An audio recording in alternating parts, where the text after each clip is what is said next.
On va plus loin avec Anne Niva, journaliste de guerre indépendante. Bonjour Anne. Bonsoir. Grand reporter, face à vous Gauthier Rybinski, chroniqueur international. Bonjour Gauthier. Bonsoir Raphaël.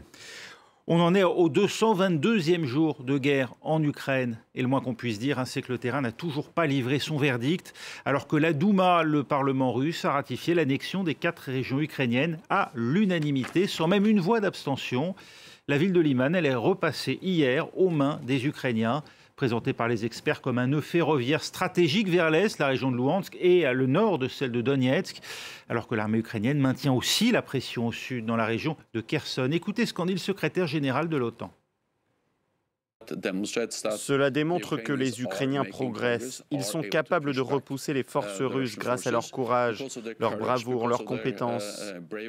Mais bien sûr, aussi grâce aux armes fournies par les États-Unis et d'autres alliés.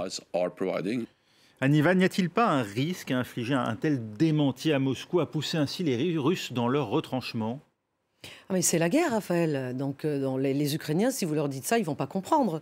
Ils font ce qu'ils ont envie de faire sur le terrain et ce qu'ils réussissent à faire. Et aujourd'hui, clairement, l'initiative, elle est du côté ukrainien. Elle est totalement du côté ukrainien parce qu'ils attaquent finalement là où ils ont décidé d'attaquer. C'est ça la nouveauté. Et bien sûr, ils sont aidés en cela, on vient de le dire, par les armes qu'on leur fournit, mais aussi par le renseignement militaire. Le renseignement militaire américain, notamment, qui leur permet de définir, de vérifier, de regarder, d'observer où sont finalement les points faibles, les poches faibles, là où ils peuvent attaquer. Et ils attaquent véritablement là où c'est faible, et donc ils avancent.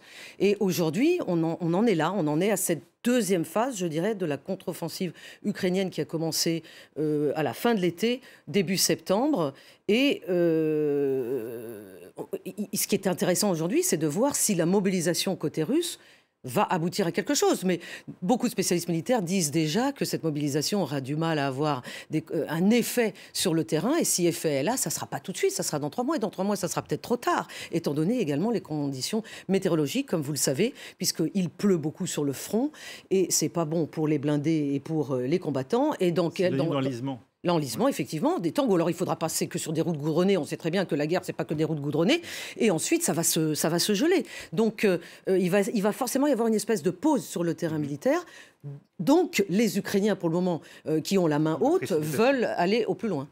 Combien de temps, Gauthier, Vladimir Poutine peut-il se satisfaire de voir ces territoires tout juste décrétés russes lui échapper ? Oui, ça découle un peu de ce que vient de dire Anne, mais je sens que la question que vous me posez, c'est davantage la réaction, bien sûr, des Russes que celle des Ukrainiens, dont on comprend bien sûr, qu'ils défendent leur territoire. Avant d'utiliser donc une arme nucléaire éventuellement. Tout le problème est aussi... Ou chimique. Ou chimique. Oui. Tout le problème est celui du rapport de force avec son aile extrême.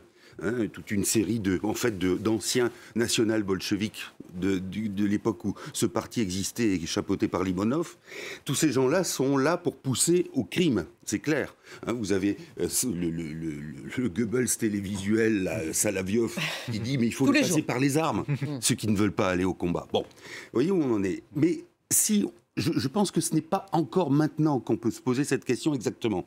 La question, on se la posera le jour où il y aura éventuellement, j'en sais rien, mais des mouvements qui sont observables par l'OTAN, par l'Ouest, par les Américains, et qui prouveront qu'on est en train de mettre en place un dispositif éventuellement nucléaire, c'est-à-dire nucléaire tactique. Sur la recommandation aussi de quelqu'un qui est frappé par l'esprit des Lumières, c'est Ramdan Kadyrov, voilà. Donc le roitelet tchétchène. Donc voilà, c'est ça. Oui, qui lui le recommande depuis ce week-end. Depuis ce week-end. Ouais. Et donc, c'est à partir de ce moment-là où on verra, parce que ça se voit par observation satellite. Et vous me direz, c'est peut-être trop tard une fois qu'on le voit. En même temps, c'est quelque chose qui ne se décide pas du jour au lendemain. C'est quelque chose qui se fait, il y a une chaîne de commandement. Et comme on sait qu'elle est un peu problématique en ce moment en Russie, ça peut aussi laisser du temps. Donc, c'est pas vraiment une réponse très opérationnelle que je vous donne là.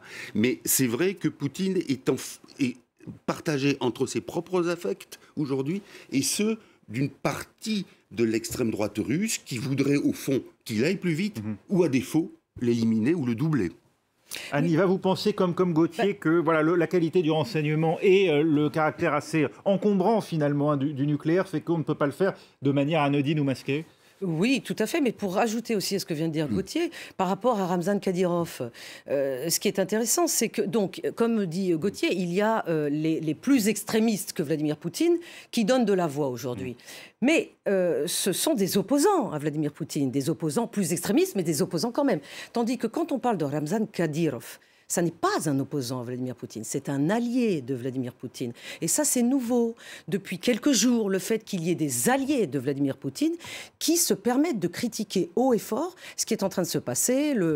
Pour Kadyrov, donc, critique le fait que tel général est un incapable, etc. etc. Il s'est allé au fond pieds nus. Enfin, oui, là, il vient de poster une vidéo sur sa chaîne Telegram selon laquelle ses 3 enfants qui sont mineurs, 15, 14 et 13 ans, il est d'accord pour les envoyer au front. Ce à quoi, quand même, je crois que le Kremlin a répondu que le Kremlin n'envoyait personne de mineur au front. Mais donc, il fallait se méfier de ses propres émotions, ce qui est pas mal donc, pour le Kremlin, quand même. Peskov, qui est le porte-parole du Kremlin, a dit, par rapport aux propos de Kadyrov, qu'il fallait se méfier de ces propos qui sont du ressort de l'émotion, mais en même temps, Gauthier, il a ménagé Kadyrov, parce que Kadyrov, et ça tout le monde le sait dans ses hautes sphères du Kremlin, est celui qui, de lui-même, si je puis dire, sans attendre la mobilisation, a mobilisé le plus, de façon forcenée, dans sa République, et qu'aujourd'hui, il est donc justement un petit peu, c'est pour ça qu'il critique peut-être, un petit peu privé de sa marge de manœuvre, parce que la mobilisation, finalement,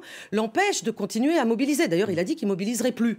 Et c'est dans la République voisine, celle du Daghestan, qu'il y a aujourd'hui les plus fortes contestations. On a vu ces dialogues entre maires et représentants des forces de l'ordre par rapport à cette mobilisation. Et ça aussi, c'est nouveau. D'un mot, c'est très intéressant. Je vais essayer d'être rapide. Le Daghestan, c'est passionnant parce que précisément, ethniquement, ce ne sont pas des Russes. Et de quoi s'aperçoivent les Daghestanais? C'est que proportionnellement, ils sont plus exposés au front que les soldats russes. De la même manière qu'au début, c'était des gens de Bouriatie qu'on a fait venir. Et donc, ça veut dire que la grande fraternité de l'Empire russe, elle n'est valable que sur le papier, puisque, en réalité, ça a toujours été ça depuis les tsars, on ménage les Slaves, par exemple, quand il s'agit d'aller à la guerre, et on envoie au front, on envoie au casse-pipe les Caucasiens. Et pas que, enfin, tous ceux qui sont non russes, et qui composent la grande mosaïque des peuples de la Fédération de Russie. Dmitri Peskov évoque maintenant les consultations des populations dans ces régions annexées pour en fixer les frontières. Oui, c'est effectivement l'un des aspects étonnants presque de l'intervention de Vladimir Poutine lors de cette célébration de ces annexions, c'est qu'il n'a pas précisément, il a dit d'ailleurs ça reste à fixer, les frontières. Est-ce que d'après vous, Anne, la Russie cherche à se ménager une porte de sortie, un éventuel enjeu de négociation sur cette question des frontières de ces territoires annexés ? Sans doute, même dans le discours de Vladimir Poutine il y a quelques jours, qui était un discours d'une violence absolument inouïe, même selon les critères déjà pour Vladimir Poutine, il y avait quand même un mot peu crédible, mais un mot quand même, sur la possibilité d'une négociation. Donc, mais c'était dit pratiquement à mi-voix, et ça n'avait pas d'importance par rapport à tout le reste qu'il était en train de dire. Donc, ce qui est étonnant, c'est ce fait que Dmitri Peskov, donc ce même porte-parole, ait été capable de dire que oui, il y avait quand même un problème de frontières. Et là, on nage dans le paradoxe le plus absolu. Je ne sais pas vraiment comment l'analyser, si ce n'est que par le fait que, justement, au plus haut sommet du pouvoir russe, on ne sait pas bien comment gérer ces territoires, ces contrôles qui, militairement, ne sont pas entièrement acquis et qui, constitutionnellement, sont en train d'arriver dans le giron de la Russie. C'est un paradoxe. Et d'ailleurs, il y avait un reportage formidable du New York Times qui demandait à une femme, à Liman, qui lui disait « Est-ce que vous savez que vous avez, pendant un jour, vous avez été russe ?» Et elle disait, mais je ne le sais même pas, parce que nous, à Liman, on est préoccupés par survivre, et on n'est pas préoccupés par écouter les discours des uns et des autres pour savoir de quel côté on est devenu. Donc, vous voyez, c'est le flou le plus total. Gauthier, on entretient ce flou. C'est le signe que finalement la Russie est autant embarrassée qu'elle a provoqué finalement ce jusqu'au-boutisme. Elle ne sait pas aujourd'hui, faute d'une conquête facile, comment gérer la situation. On ne peut pas se permettre non plus que le camouflet dure trop longtemps. Oui, alors... en fixant des ambitions trop élevées. Pour le camoufler, on peut se dire que tactiquement, la nature du discours de Poutine qui dit au fond c'est pas l'Ukraine le problème, c'est l'Occident. C'est pas mal de dire ça parce que ça prouve on peut comprendre que quand on s'attaque à l'Occident, on n'a pas gagné du jour au lendemain la guerre. Et que là, on peut être un peu, avoir de l'adversité, ça fait partie du jeu. Sur la délimitation des frontières, ça veut dire que, je pense, que l'opération de Poutine qui reposait sur l'idée qu'il y a une césure ethno-linguistique, elle fonctionne pas. Et que du coup, on imagine, si on voulait être drôle, mais c'est peut-être pas le moment, mais que les Russes posteraient le panneau frontière en fonction des avancées de leur armée. Si c'est pas trop dur à avaler, s'ils n'ont pas les yeux plus gros que le ventre, on peut pousser un peu plus loin le panneau frontière. Si par contre ça va mal, on le rabaisse et on dit « Ah ben non, on n'a pas perdu, on était en deçà ». C'est-à-dire que si on en est là, ça veut dire qu'il y a vraiment des problèmes dans le caractère opérationnel de l'armée et que du coup on se réserve la possibilité de dire sous quelque argutie que ce soit que ce territoire-là, non mais finalement on le laisse à l'Ukraine. Les électeurs brésiliens, eux, on passe à un autre sujet, vous l'aurez compris, ont fait mentir les sondages hier. Il y aura bien un second tour à l'élection présidentielle et le résultat est beaucoup plus indécis qu'on ne le pensait, alors que Lula comptait encore près de 15 points d'avance à la veille du scrutin, si l'on en croit bien sûr les sondages, eh bien la marge est 3 fois moindre au final. Écoutez les réactions des 2 finalistes. Nous avons vaincu les mensonges des sondages. Nous allons de l'avant. Tout est remis à égalité maintenant. Nous allons encore mieux montrer ce que l'on peut faire pour le peuple brésilien. Je pense que nous formerons une bonne alliance pour gagner les élections. Tout au long de cette campagne, nous étions en tête des sondages d'opinion, de tous les instituts d'opinion. Même ceux qui ne voulaient pas que l'on gagne, ils disaient que nous étions les premiers. Et j'ai toujours pensé que nous allions gagner cette élection. Et je vais vous dire, nous sommes en train de gagner cette élection. Que nous dit le résultat de ce premier tour? Bolsonaro comme Trump, vous étiez allé, je crois, pour le 1, oui, il me semble, aux États-Unis, sonder les tréfonds entre les deux côtes de la société américaine. Ouais, Bolsonaro comme Trump n'était donc pas un accident électoral? Écoutez, je crois que là, on assiste vraiment à un choc des titans, de 2 titans dans une démocratie les plus fortes, les plus puissantes, les plus nombreuses du monde. Et on voit bien que ces 2 hommes politiques sont les 2 personnages les plus polarisés, les plus polarisants de tout le pays. Puisque pour la gauche, Bolsonaro, évidemment, c'est le diable, c'est une menace dangereuse, justement, pour la démocratie. Et pour la droite, c'est l'inverse. La droite voit en Lula un ex-condamné pour corruption. Donc, et c'est entre ces 2 personnes que le peuple brésilien doit choisir. Donc j'ai l'impression que ça va donner lieu, en tout cas dans les semaines à venir, à une espèce de show télévisuel, forcément, puisqu'il va y avoir des débats qui va faire beaucoup d'audience, mais je ne suis pas sûre que ça mette en valeur, justement, et que ça donne envie, forcément, aux gens d'aller voter. C'est plus un spectacle, finalement, qu'une vraie attente démocratique. Un fasciste vendu aux puissances d'argent et à l'agro-business contre un marxiste bolivarien corrompu. C'est un peu comme ça que chaque camp se présente, si j'interprète ce que vous disiez, Anne. Ça vous inquiète, vous, Gauthier? Enfin, vous voyez des enseignements à tirer de ce scrutin et des conséquences aussi pour la marche du monde? Juste une petite réponse, je ne suis pas d'accord avec Anne sur le choc des titans. D'accord. Bolsonaro est un minable, c'est affligeant, c'est un minable. Non mais par titan, je voulais dire 2 personnes très populaires. Oui, c'est ça que je voulais dire. Quand vous voyez ce qu'il a fait... C'est l'enseignement. Bolsonaro est populaire malgré un bilan qu'on nous présente comme calamiteux. Alors là, je vais revenir à mon dada et je vous prie de m'excuser encore une fois. Ça veut bien dire que, contrairement par exemple à ce que le Parti des travailleurs a recommandé à analyser dans cette élection, dans cette campagne, ils ont dit mais finalement il y a tellement de pauvres et il y en a plus qu'avant de par le mandat de Bolsonaro, que finalement, logiquement, selon une analyse marxiste, ça va se reporter sur notre candidat et on va gagner. Eh ben non.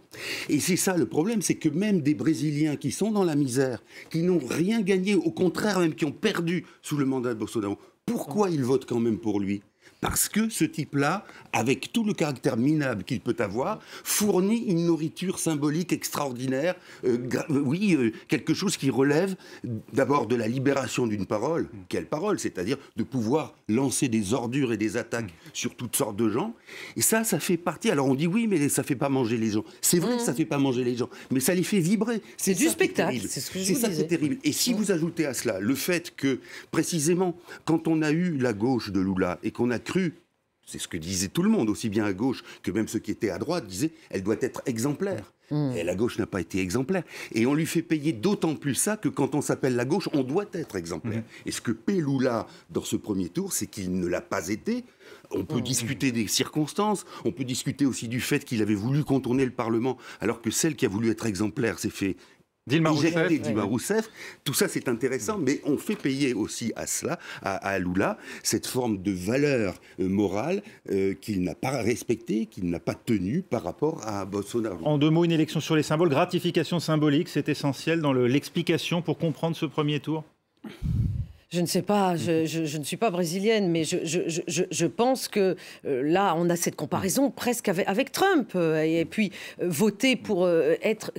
Que des personnalités comme Bolsonaro, comme Trump, comme Vladimir Poutine soient populaires. Il y a matière à réfléchir. C'est l'air du temps. Voilà, Ben oui. Absolument. Merci. On ne les a pas forcés à voter pour Bolsonaro. Merci beaucoup, Anne Niva. Merci, Gauthier Rybinski. On se retrouve dans 3 minutes pour un nouveau journal dans Paris Direct.